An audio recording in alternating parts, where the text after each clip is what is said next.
Time, much like a bullet, flies. A year and a half ago, I attempted to beat Red Dead Redemption 1 without guns. After progressing halfway through the first chapter, my USB broke and I lost all the footage, putting a halt to the challenge. I intended to restart shortly after, and yet here we are. I've had numerous requests for Red Dead Redemption 2, so I'd like to experience the first game once before I undertake the second. Usually, I only count in combat for this type of challenge, but this time I'll strive to avoid gun usage, whether it be flesh and blood or a foreboding piece of wood. This game has an odd feature of being able to skip content if you repeatedly die, and obviously that's against the rules as well. Now let's holster the gun, watch out for the spoiler warning, and learn to run with sharp objects. The best way to be kept from using a gun is to get shot immediately. Can't use a gun if I'm dead already. If only a good Samaritan hadn't come along.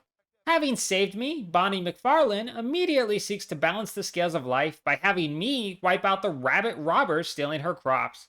But I refuse to aid in her onslaught. Best I can do is an intimidating shuffle towards them. Whatever works though, right? Next is an easy race against her where we risk wildfires breaking out with all these unsupervised fires. Or serious lung issues with the fact that we're riding directly into thick black smoke. If I'm gonna die, I'll strive to make sure it's in a gunfight where I'm ineptly using my knife and causing everyone to worry about my safety. But enough talk of my future goals, let's get back to discussing the game. In pursuit of the outlaws that John formerly called brothers and now must hunt for the sake of his family, every enemy falls to me with just 2 swipes of the knife. Only problem is actually covering the distance to perform those swipes before I'm stuck with a dinner appointment in the depths of Hades. Only thing postponing my constant return to the land of the dead are my allies, such as the Marshal, who's extremely effective in combat, which is quite a wonderful change from my Uncharted 2 run. The Marshal might not be as delightful company as Elena, but at least he's not packing rubber bullets. There's no real danger when I herd some cows, unless those cows get freaked out and stampede off a cliff. There doesn't seem to be a restart from checkpoint option, and I refuse to allow any cows to die. So this timeline is a bust. On to the next. My methods may be extreme, but we came home with all the cows, so I stand by them. Unless you're talking about my poker methods, then I suggest not following my stance of always going all in and refusing to fold no matter what. You'll lose all your money that way. And I really suggest you don't pull a knife, because people often shoot before you can say it was just a joke. Joke's on them, I got $25 back when I resurrected. I also recommend that you don't try and stop a murder with a knife when you have the hacking skills of an 80s horror villain, as you might end up killing the victim by accident. Just a thought. In order to breach the base of the Outlaws, I'll need a team, so this means it's recruitment time. First on the list is this older con man who seems to be in terrible health. But worry not. With my escape driving, he's in much, much worse health by the time we reach the doctors. Joining a posse to stop a gang of murderers, I discover the Marshal might be a tad less useful than initially thought. His approach to getting past this fence is much like my approach to life in general. About as effective as well. Forcing a checkpoint restart, he's a teeny bit less directionally challenged, but now I'm stuck again when I'm ordered to shoot the planks off this door. It's embarrassing enough to lose a knife fight with these bars, but it's worse for the deputies failing to shoot off the planks, even after I repeatedly restarted from the checkpoint to help them try again. Don't worry, I'm sure if we give it a couple days, they'll almost be ready to open fire. Gotta give them props for their single-minded focus, though. I could never. It takes a couple motivational faceplants from me, but finally, they knock all the planks off so we can continue the raid. They have hostages, but I have my handy lasso. Not sure what to do with this guy now that I have him, but hopefully this will teach him a lesson about holding people captive. Or, after the cutscene, he'll just vanish off my horse. I really gotta stop letting these murderers escape. It's not too much trouble to take down the next group, but the moment that's over, I'm blown away by a random fella. It's a surprisingly effective way to get home quickly, at least.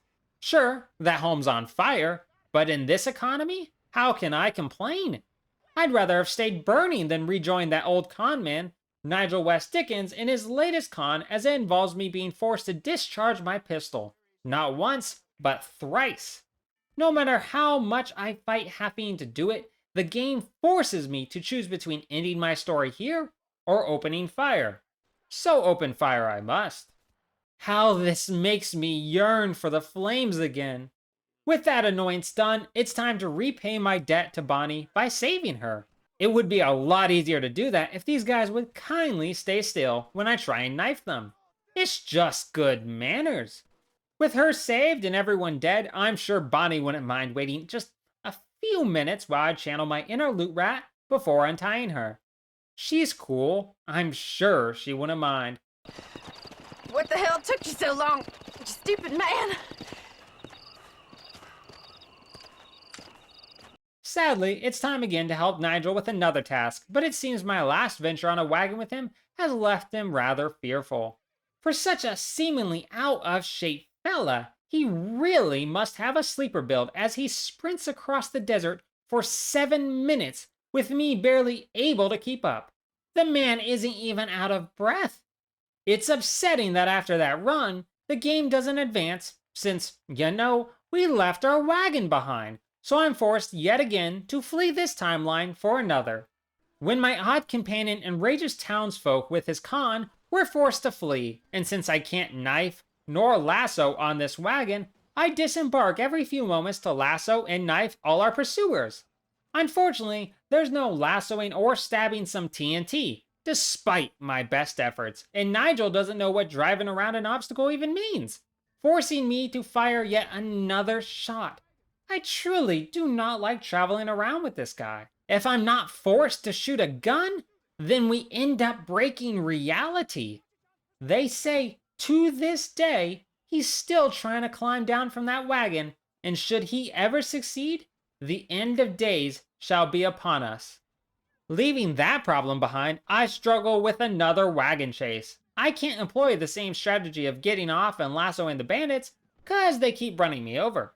But I can drive as quickly as possible with the hope I'll reach a checkpoint. This actually does work quite well, since the wagon's health is always refilled upon respawning, with me ever closer to our destination.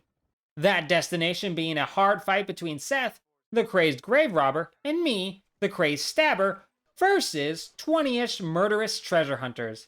Needless to say, but I say it anyways, the fighting is not particularly easy, and only by spending plenty of time resting, while Seth does the work, do I manage to get anywhere. All for a glass eye. But I've died for way less if I'm being honest with myself. Now needing to push a cart with a Gatling gun in it to safety, my foes set up explosives to stop me. While seeking a way to solve that dilemma, I ended up yelping in surprise when that same foe solved the problem for me. Not what I intended to happen, but I'll take it. Yet another wagon chase breaks out, and once again I struggle to make any headway, especially with this one lacking any worthwhile checkpoints. If I tried to fight, the wagon would inevitably be destroyed, or I'd die. Turns out, the best way to survive is to not fight at all, and count on the bandits' stormtrooper level aim and Marston's super healing to get me through. When they say the best way to win a fight is to not fight at all, I didn't think this is what they meant, but that's my mistake. With the Gatling gun acquired and my team assembled, it's time to storm the fort of the outlaws that I've been hunting. Only problem I realize, once it's begun, is that acquiring a Gatling gun just might mean I have to use a Gatling gun. Frick! Trapped by a hell of my own making yet again. At least my allies have proven to be capable shots as of yet, right? Oh, I guess this is where the yet comes in, cause the sun must be in their eyes. Must be in everyone's eyes, in fact, with how I'm not dying. Plus, this guy over here can't figure out his way around this box the entire fight. There's no getting around it however I wish, so I let loose, mowing down the bandits, except Box Boy of course, until the very end. Then immediately have to follow that agony up with more agony of the same. So it's understood, I'm not counting shots taken. I'm counting target numbers. So even if I use 3,000 bullets on just a single guy, it still counts as 1. Makes it easy to know that 45 enemies fell victim to the Gatling gun, though 46 if you count my poor challenge. It's obvious at this point you can't beat the game without guns, but that doesn't mean we can't seek to beat as much as possible without them. As it turns out, the outlaw I saw here had fled to Mexico, so now south I ride into truly one of the hardest things I've ever had to endure. All because of this man here. Irish is the bane of my existence. Which sounds bad to say, but I promise I'm not being racist. That's the name of the guy. You see, being stuck on a raft with no way to fight back against waves of angry killers would be bad enough just by my lonesome. But Irish not only fails to do anything, he's also a very fragile man. As you can see, avoiding getting shot up is not that difficult. For me, that is.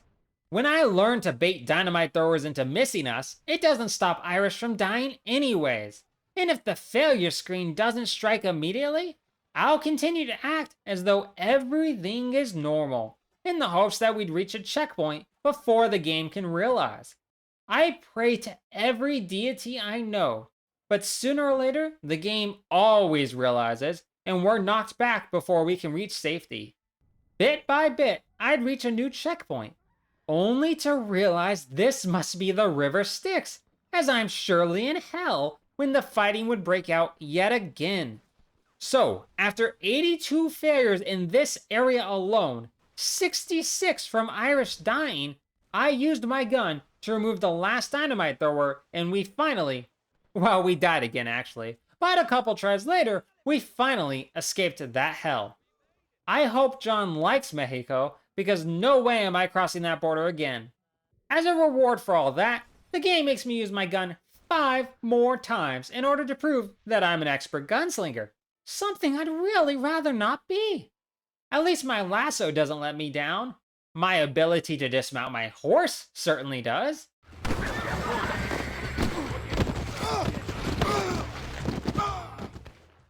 After shivving my way through the army in the name of heroism, or something good I think, I'm shoved into a duel when I'm accused of cheating at poker. The one time I don't go all in, and the game is ruined when I have to shoot a man. Not one man, but 2. I truly have the worst luck, don't I? I then embark on yet another wagon chase, this one going much better when I refuse to stop for anything. But I'm very disturbed how incredibly easy it is to cross the border using this bridge. Why the heck did we use the river if the border bridge is this simple to cross? Nothing to do but sob violently tonight and press on to protect a train from rebels. Only problem is that while it's easy to protect the train from rebels, it's much harder to chase the train down when they stealthily take it over. Sometimes I'd land heroically on the train, only to fall right back off. But most times, I'd simply ragdoll. When I finally do slay the rebels and stop the train, of course, this happens to be the one try where my horse I've had all game dies, and much to my horror, I learned here that the horses in this game do not come back to life. Barely finding the strength to continue on, the game provides me with fire bottles so I can burn down homes and enemies as a condolence for my loss.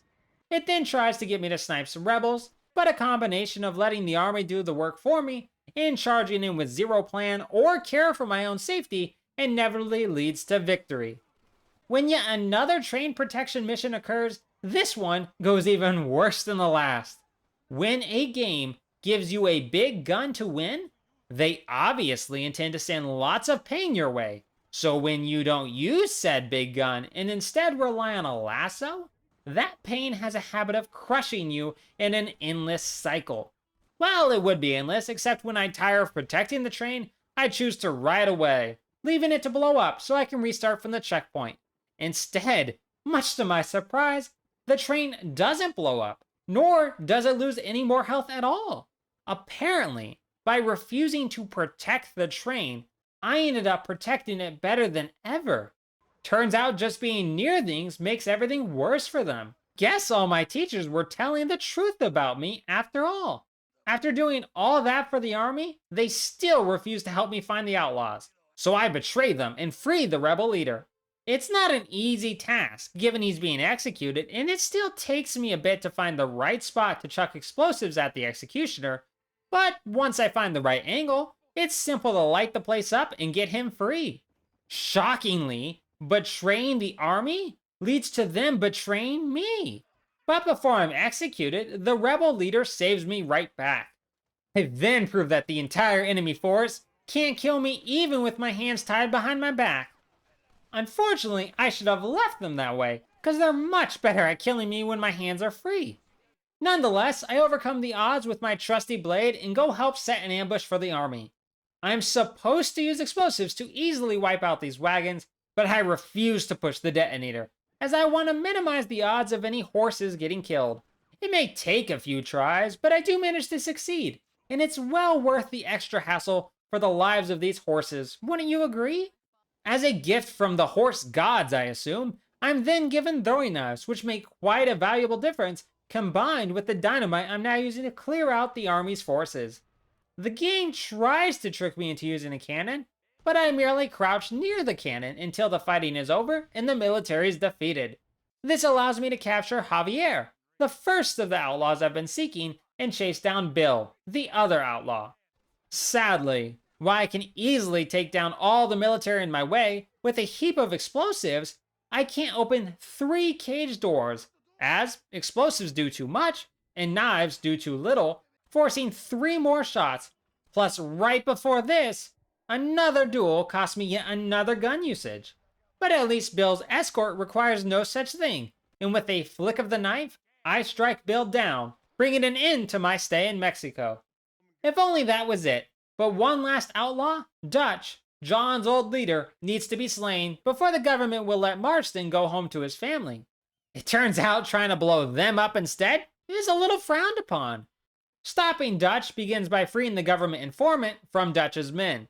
Only problem is lugging the man around means I'm stuck with only a gun. So basically, it really means I'm counting on this agent to do everything for me. Good news, everyone. He may be really slow at fighting, but the man has god-level durability.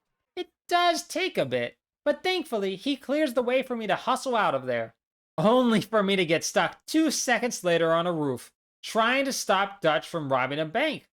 Crazy enough, being so far from my enemies makes any non-gun related solution very difficult.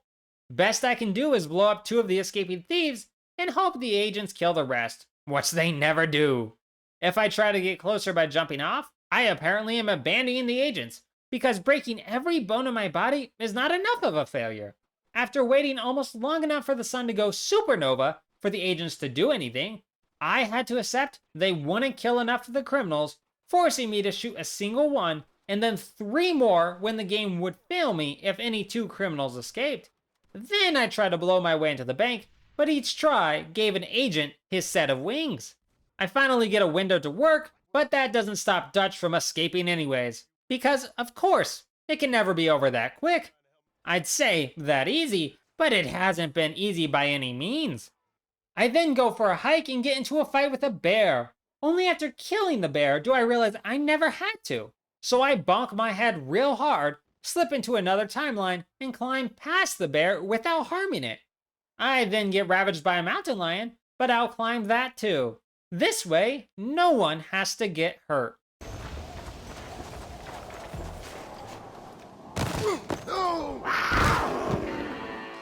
I stock up on supplies, lose the rest of my money in poker yet again, and save a hostage. Well, okay, that looks bad, but this guy is a terrible racist. So admittedly, I may have gotten him killed repeatedly on purpose. I do rescue him in the end and blow up the rest of Dutch's men in the area with ease, so it all works out, worry not. The game could tell I'd gone too long without the use of guns, so of course that means I'm thrown back behind yet another machine gun. Despite having the army on my side, none of them do anything of worth. Though it is nice to know that Dutch's men refuse to fire on me if my back is turned. It's nice to see they have some honor. Anyway, I started blasting. Bang! Bang! Well, I don't see so good, so I missed. I aim to kill as few as I possibly can, but with so many firing at me, plus an explosive wagon that I have zero choice about destroying, means another 22 targets are brought down by gunfire. The last onslaught, while difficult, is more than possible with the army on my side and tons of explosives to chuck freely about. Of course, it can't be too easy, with Dutch apparently tapping into magic that keeps any explosives from getting near, and if I try, I have a heart attack. You know, I'm starting to think this gunslinger game might like the use of guns, but don't quote me on that. I'm just glad Dutch does me a solid, so even cutscene John doesn't have to use his gun. With the last of the gang down, I'm finally free to return home to my family. What ensues is a lot of love and chores, with a strong dash of dynamite mixed in to deal with rustlers, wolves, and crows. But of course the game can't end peacefully with the US Army returning to betray John. The fighting here is quite tough, even more so when I run out of throwables, but nothing my trusty blade can't see me through. With one final goodbye, John prepares, along with a random army guy I guess, to meet his end. But the universe says no, and freezes me in place, not allowing me to progress. Honestly, that's a pretty fair choice, universe. I redo the entire mission and this time don't get stuck. I admit, in this moment, I strive to let loose with my gun on the military men before I'm brought down, though I only managed to kill one given my very little experience with guns. Hey, there was no changing this outcome no matter what. I simply wanted to bring some down with me. With that tragic turn, our story ends. Or does it? Technically, yes, that's the last mission. But I heard about one final part that's the real end of the story. So off I went 3 years later as Jack, John's son, to track down and duel Ross, the agent leader that killed John. With one final use of my gun, we can say huzz. Maybe even huh. Definitely not huzzah, cause 90 forced gun usages, 67 of those from machine guns, with 189 deaths, 190 if you count the true death, over 22 hours in 4 minutes, really shows there's quite a lot of gunplay in Red Dead Redemption. If only John Marston had Nathan Drake's Fist of Fury. It's been quite a blast, and I really hope you all enjoyed it. Thank you very much for watching. I'll be back soon with another journey into Ghost of Tsushima, most likely followed by Red Dead Redemption 2. Until then, try not to be as fragile as Irish, and have an amazing time. See ya later, friends.